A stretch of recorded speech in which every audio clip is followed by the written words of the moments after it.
WhatsApp everyone, আসসালামু আলাইকুম। Pitch talks with ইফতিজা থেকে আমি ইফতিজা আছি আপনাদের সাথে। ভিডিও শুরু করার সবার আগে আমি আপনাদেরকে একটি কথা বলি। আমি নিজেকে আপনাদের কাছে সরি বলতে আসছি। কেন আমি বলে আমি ক্যাপশনে হয়তো লিখেছি যে El Clasico match preview. So এটি বলার কারণ হচ্ছে আমি অত বড় এখনো ফুটবল পণ্ডিত হইনি যে এত বড় একটি ম্যাচ নিয়ে আমি প্রিভিউ করতে পারবো। বাট আমি এখানে রিয়াল মাদ্রিদ এবং বার্সেলোনার কিছু টেকটিক্যাল যা আমার নলেজে এসেছে, যা আমি রিসেন্ট দেখেছি ওদের মধ্যে, তো ওই বিষয় নিয়ে সামান্য কিছু কথা বলতে পারবো এবং হয়তো আমি প্রেডিক্ট করতে পারবো। বাট অত বড় এখনো টেকটিক্যাল অ্যানালাইজার অথবা ফুটবল পণ্ডিত হয়নি যে এত বড় একটা ম্যাচ নিয়ে আমি প্রিভিউ করতে পারবো। সো চলুন ভিডিও শুরু করি। দেখুন, প্রথমে বলি বার্সেলোনা বনাম রিয়াল মাদ্রিদের রিসেন্ট আপনি যদি পারফরমেন্স খেয়াল করেন, অক্টোবরটা না, রিসেন্ট নভেম্বর ডিসেম্বর যদি আপনি খেয়াল করেন, তাহলে রিসেন্ট পারফরমেন্স অনুযায়ী এখানে কিন্তু রিয়াল মাদ্রিদ আগে থাকবে। রাইট, এখানে কিন্তু বার্সেলোনা যে ধরনের আমরা সিজনের শুরুতে যা দেখেছি এবং ইভেন ফার্স্ট এল ক্লাসিকোতে বার্সেলোনা যেভাবে সান্তিয়াগো বার্নাব্যুতে গিয়ে রিয়াল মাদ্রিদকে ভরানি দিয়েছে, ওইরকম ম্যাচ কিন্তু এখন হবার চান্সেস খুবই কম। এমন না যে হবে না, বাট চান্সেস খুবই কম। কেন, এখানে মেইন এই কথাটা বলার মেইন পয়েন্ট হচ্ছে, দেখুন অক্টোবরে রবার্ট লেভানডস্কি, লামিন ইয়ামাল এবং রাফিনহার মধ্যে একটা ভালো বোঝাপড়া ছিল এবং ওখানে রবার্ট লেভানডস্কি মেইন পয়েন্ট যেটা আমি বারবার বলছি আপনাদেরকে, মেইন পয়েন্ট যেটা সেটা হচ্ছে রবার্ট লেভানডস্কি তখন ক্লিনিক্যাল ছিল অনেক, হাফ চান্সও তিনি গোল করেছেন এবং খুব ভালো ফিনিশার ছিল তখন। বাট এখন তার যদি আপনি পারফরমেন্স খেয়াল করেন, অনেক লো হয়ে এসেছে, মানে অনেক নিচে এসে নেমে গিয়েছে। ইভেন রাফিনহাও সেম, বাট এখানে লামিন ইয়ামাল মোটামুটি এখনো তার কন্টিনিউ পারফরমেন্স করতেছে, বাট অতটা ক্লিনিক্যাল এখনো হতে পারেনি। তো ওই তুলনায় অক্টোবর মাসে যে বার্সেলোনাকে আমরা দেখেছি, নাও আমরা যে বার্সেলোনাকে দেখবো বা দেখছি এখনো, ওখানে কিন্তু বার্সেলোনার সাথে এই বার্সেলোনার মানে অক্টোবরের যে বার্সেলোনা আমরা দেখেছি এবং এই জানুয়ারির যে বার্সেলোনা অথবা নভেম্বর ডিসেম্বরের অনেক হিউজ গ্যাপ রয়েছে। ঠিক সেম রিয়ালের সাথেও এখানে বার্সেলোনা ডাউন হয়েছে এবং রিয়াল আপ হয়েছে।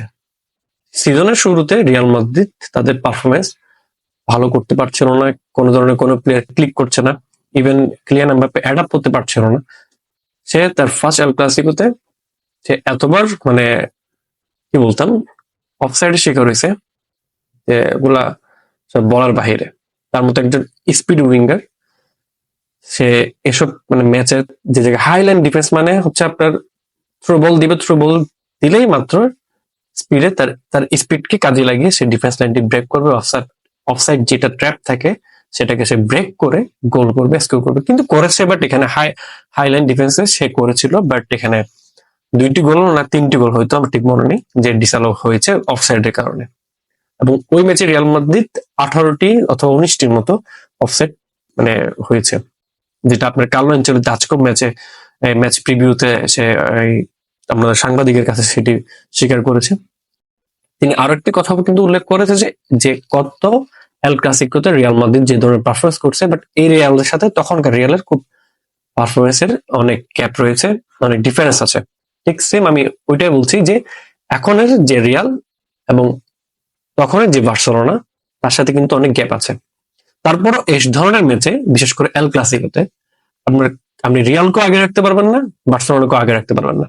বাট এখানে কিছু কিছু একটা ফ্যাক্ট, যেমন আমি বলি প্রথমত, এখানে হ্যান্সি ফ্লিক খুব স্পেশাল একজন পার্সন, খুব টেকটিক্যাল, মানে খুব চালাক একজন ম্যানেজার, অনেক চালাক ম্যানেজার এবং সে টেকটিক্যালি খুব জিনিয়াস।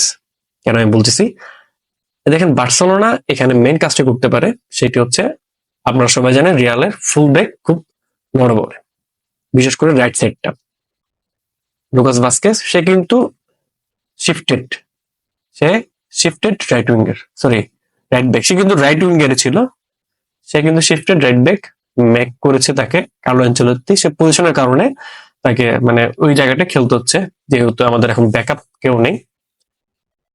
দানি কারবাহাল সে আপনার মানে ইনজুর্ড রয়েছে এসিএল, কার্লো অ্যানচেলোত্তি তাকে মেকশিফট করে রাইট ব্যাকে খেলাচ্ছেন।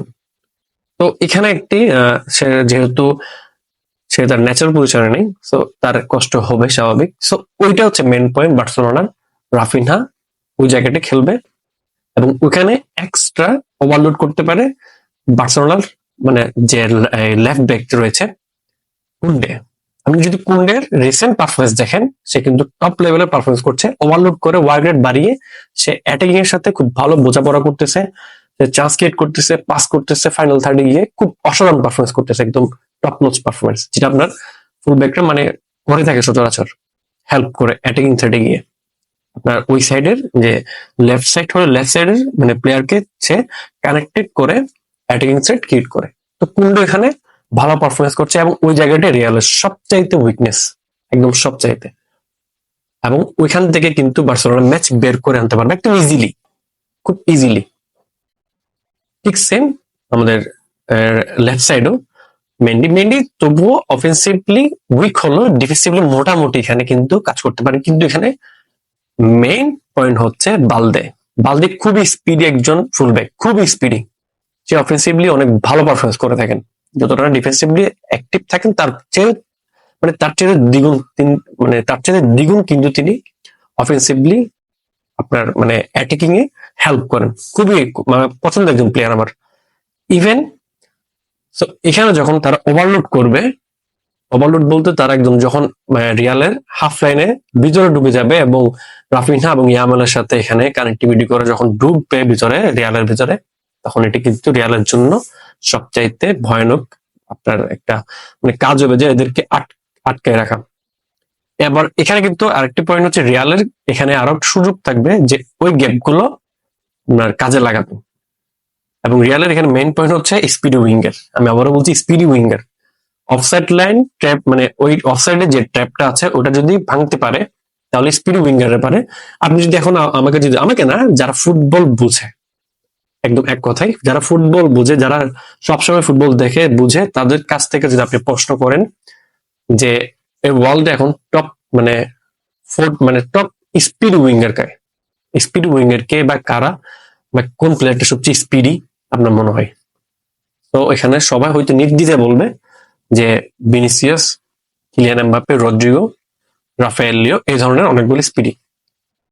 তো রিয়ালের কাছে যখন এই ধরনের দুই তিনজন স্পিড উইঙ্গার আছে, রদ্রিগো, বিশেষ করে ভিনিসিয়াস জুনিয়র এবং কিলিয়ান এমবাপ্পে, এবং ওরা যদি ওই গ্যাপটি কাজে লাগাতে পারে স্পিডের সাথে, তাহলে আপনারা যা দেখেছিলেন আপনার লাস্ট ইয়ার স্প্যানিশ সুপার কাপে মনে আছে 4-1 গোলে রিয়াল কিন্তু জিতেছিল, যে জায়গায় কিন্তু জাবি ওইখানে হাইল্যান্ড ডিফেন্স তৈরি করেছিল, কিন্তু রিয়াল তার সহজে বিট করেছিল 4-1 গোলে, এখানে Real easily Spanish super cup জিতেছিল।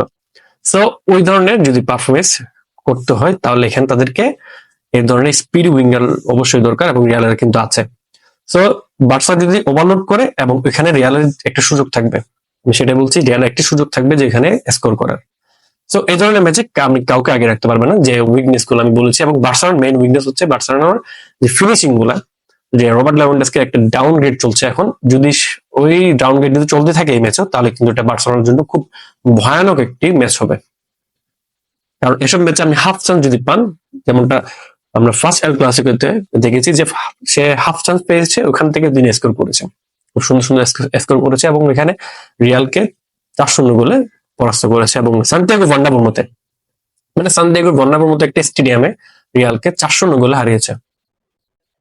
এবং এই ম্যাচ কিন্তু খুব ইম্পর্টেন্ট ম্যাচ, রিয়ালের আরো একটি ট্রফি জেতার সুযোগ, এবং হ্যান্সি ফ্লিকের প্রথম ট্রফি হতে যাচ্ছে বার্সেলোনার। সো দুই দলের কিন্তু এখানে হাড্ডাহাড্ডি লড়াই হবে। এই ম্যাচটি আপনার 13 তারিখ রাত 1টায় হয়তো শুরু, 13 তারিখ রাত 1টায় শুরু হবে। এবং এখানে যদি আমাকে যদি প্রেডিক্ট করতে হয়, আমি বলবো যদি বার্সেলোনা এখানে জিতে তাহলে হয়তো বড় ব্যবধানে জিতবে, বড় ব্যবধানে জিতবে। যদি হারে বার্সেলোনা তাহলে এখানে 2-1 গোলে বা 3-1 গোলে বা 3-2 গোলে রিয়াল জিতবে, এটি আমার প্রেডিকশন। এবং আপনার প্রেডিকশন কি এই ম্যাচ নিয়ে অবশ্যই আমার কমেন্ট বক্সে জানিয়ে যাবেন। আসসালামু আলাইকুম।